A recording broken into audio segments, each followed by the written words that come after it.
Welcome to the Women Who Code podcast. I'm Stephanie Rideout, Digital Community Specialist at Women Who Code. Today, I'm very excited to welcome Kristen Enright. Kristen serves as Head of Innovation and Products at Foodberry.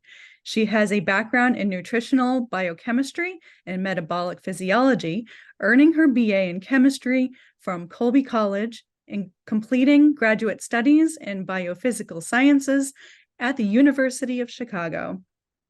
This background laid the foundation for a successful career at NASA, Joslin Diabetes Center, and Foodberry by challenging her to think about the importance of balanced nutrition in the foods we eat.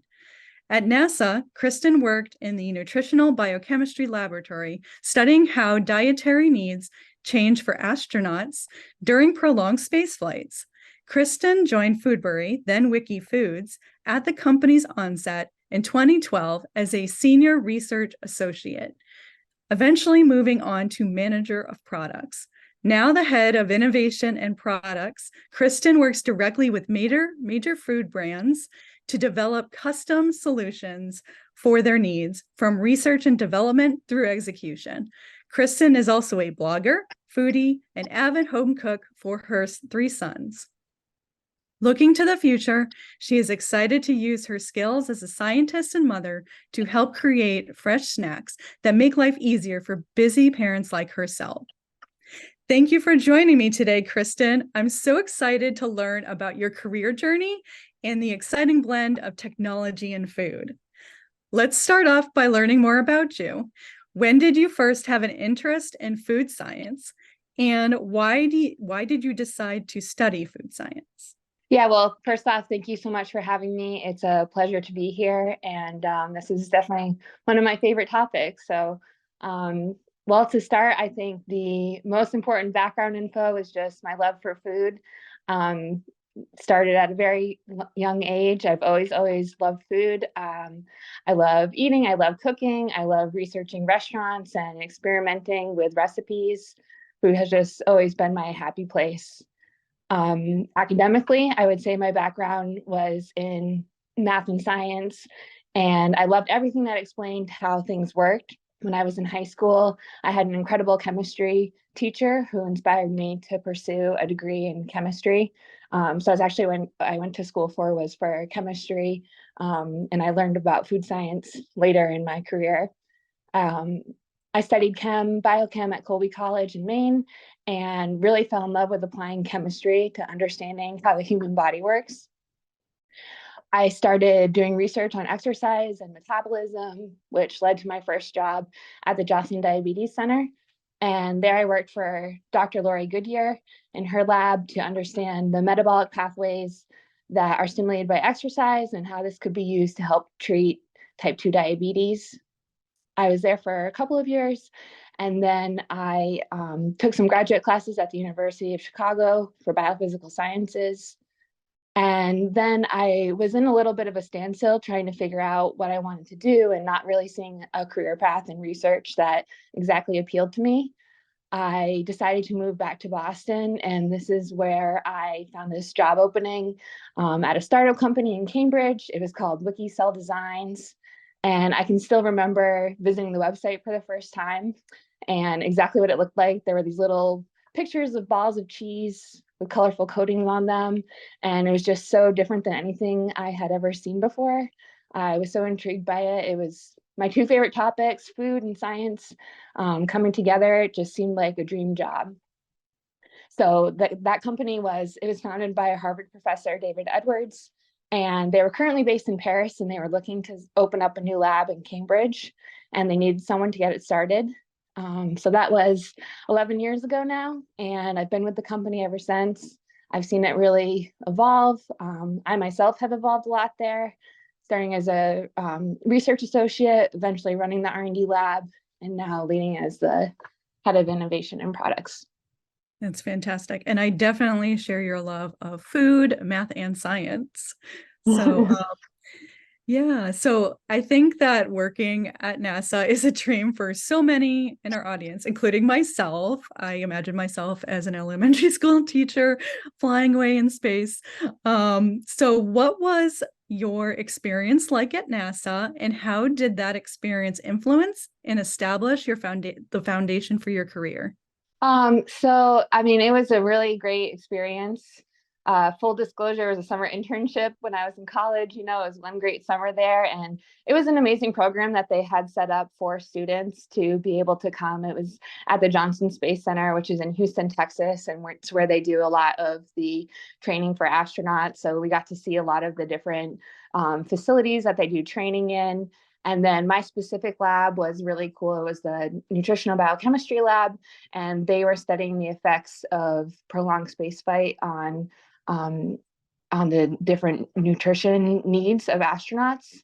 One example is that you're up in space and there's no sunlight, so you don't have any sun or UV to convert vitamin D to its active form. So how can we adjust what astronauts are eating to make up for that lack of sunlight?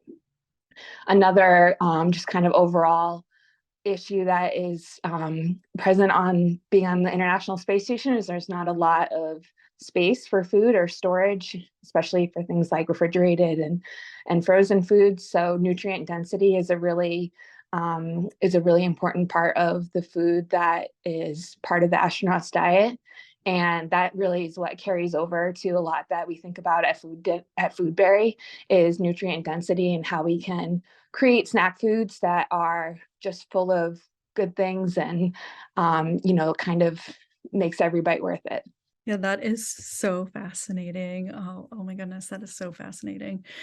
So now you're working at Foodberry, which sounds like an amazing company to work for. Could you please tell us about working at Foodberry and the work you do there as the head of innovation and products? Sure. So just a little overview of Foodberry. So Boston-based we're a Boston-based food tech startup, and we are developing ways to make hydrated, healthy foods more snackable by wrapping them in plant-based coatings made from fruit and vegetable fibers. So as the head of innovation and products, my major role is helping to create the new products that we have for specific brands. So I do a lot with business development, talking to different partners and figuring out what it is that they're looking for in products. It could be different requirements such as nutrients that they want to put in the food. They want to hit certain nutrient claims. They have certain ingredient restrictions. And usually it always to match some kind of a concept that they have developed with their marketing team. And so this is a proven concept that they know will be a winner with consumers, and they're looking to find a product that helps match it. And so we have a whole portfolio of products that we've made. They're all at various stages of commercialization, and we can help match with what people are looking for in a product and figure out kind of like what's in our portfolio that we can offer them, and then really creating these customizable snacks. And what they love about our products is that we're creating new things, and when we do consumer testing and when we launch new products, that's what we hear over and over again is people are just so excited to try something new and different that also delivers on a health promise. Yeah, that is phenomenal work. And I think it's fascinating to see how you're designing food, plant-based products, and how technology plays into that, which brings me to my next question. What excites you about the blend of technology and food?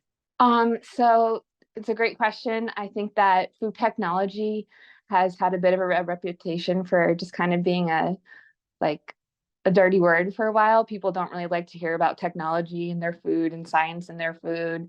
But it's really something that just enables so much accessibility for food for people. Food technology really started with preservation and being able to make foods last longer so that people can have access to it.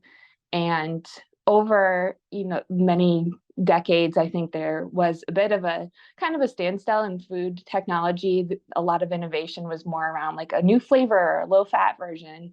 And just in the past 10 years, really since Foodberry started, we've seen so much growth within food technology. There's a lot going on, of course, around plant-based meats and a lot of these alternative foods, but there's also so much more going on out there with companies like Foodberry and people who are just really doing things new for the first time. And it takes a lot of it's creativity. It's just kind of thinking outside the box. It's using standard ingredients in new ways. It's using manufacturing equipment in new ways. And I think there's just like a lot of potential for the future as we keep blossoming this idea of food tech. Yeah, absolutely. Oh, absolutely. So that brings me to my next question. Where is the industry going, and what advances in technology are you most excited about? So I think that it's kind of just opening up to so many different options now. And you go to food conferences and you get to see how many different things are out there. People making there's the alternative versions of foods. There's enhanced nutrition in foods. Something that I think is really I personally love is the idea of personalized nutrition and things like looking at different probiotics and the idea of kind of like customizing your microbiome and yeah, just the whole idea of personalized nutrition is really fascinating. One way that Foodberry is kind of starting to dip our toes into that is that we have the ability to deliver products that have both prebiotics and probiotics together in one piece. And usually you can't have these together because the probiotics will consume the prebiotics, but we have our core and our coating together in one product, and it's not until it's digested and consumed and once it's actually in your gut is when the two can work together and have their beneficial effects. So yeah, there's just so many different applications. And what I really love about Foodberry are all the different ways that we can apply our tech to kind of play in these different areas. Yes, that is so inspiring. And I agree with you that going to the different like food conferences, I always get like, I would get when I was working in the food industry, I was always super inspired by the different advances and things that were, happening in the industry. Thank you so much for sharing the things that you are very excited about. All right, now we're going to switch gears a little bit with our next question. We'll talk about leadership. So, what advice would you like to give to diverse women technologists who are interested in pursuing tech leadership roles? My advice for women would be to learn from all the women that you meet along the way and listen to their stories and learn from their successes and think of everybody that you meet as a possible mentor and stay connected to them throughout your career. This is your network that will build you. I also think that I love the phrase imitation is the highest form of flattery. And if there's something that you admire about someone, then try to incorporate that in your style and really grow into the person that you want to be. I've had my high school chemistry teacher, my first PI at Jocelyn, a former CEO at Foodberry, so many of these really great women that have influenced my journey. And even though our paths have been so different, they're all people that I still think about and really admire and try to build my own career off of. That is phenomenal advice about mentorship and leadership. Thank you so much for sharing that with our community. What is a pro tip you would like to share with our audience? So I have a pro tip around packing kids snacks, and this comes from my day-to-day at Foodberry, where we're constantly trying to work on reducing packaging of snacks. And one fun thing is to try to reuse packaging. And one of my favorite things are these little cups that you get hummus in. They're 2 ounces, and it's like a single serve hummus. And once you clean those out, you can use it for just about anything. You can use it for paints. You can use it to cut up cheese in another snack cup. I have a stack of like 50 of them probably in my cabinets, and they're just so reusable and wonderful. And I think that, as we are always trying to think about reducing packaging in our products and how can we make life easier for parents, just trying to find ways to reuse things is kind of fun. And the kids think it's funny too. That is a fun one. And I'm a big fan of hummus. Great. Final question. How can people connect with you and learn more about you? So I'd love to hear from people, and my email is Kristen, Kristen, at foodberry.co. It's .co, not .com, but .co. So Kristen at foodberry.co. Kristen, thank you so much for joining us today. You shared so many amazing insights and you are doing amazing work at Foodberry. I really enjoyed having this conversation with you. Thank you so much. Likewise, thank you so much for this opportunity.